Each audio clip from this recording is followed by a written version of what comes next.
তোমার অমৃত সুধা যে করেছে পান, শীতল পরশে তার জুড়ায়েছে প্রাণ।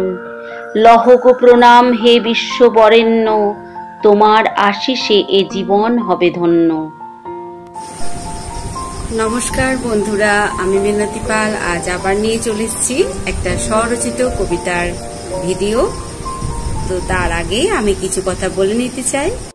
আজ 25শে বৈশাখ, কবিগুরু রবীন্দ্রনাথ ঠাকুরের 164তম জন্মদিবসে তাকে জানাই আমার অন্তরের অন্তঃস্থল থেকে বিনম্র শ্রদ্ধা, গভীর ভালোবাসা ও শত কোটি প্রণাম।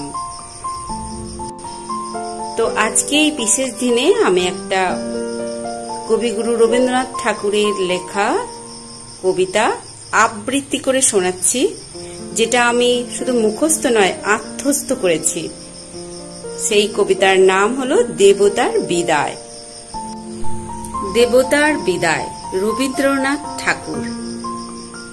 দেবতা মন্দির মাঝে ভক্ত প্রবীণ, জপিতেছে জপমালা বসে নিশিদিন। হেনকালে সন্ধ্যাবেলা ধূলিমাখা দেহে, বস্ত্রহীন জীর্ণ দিন পশিল সে গেহে।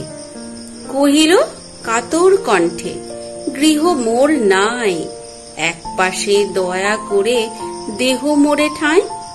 সসংকোচে ভক্তবর কহিলেন তারে, আরে আরে অপবিত্র, দূর হয়ে যারে। সে কহিল চলিলাম চক্ষের নিমেষে, ভিখারি ধরিল মূর্তি দেবতারি বেশে। ভক্ত কহে প্রভু মোরে কি ছল ছলিলে, দেবতা কহিল মোরে দূর করে দিলে।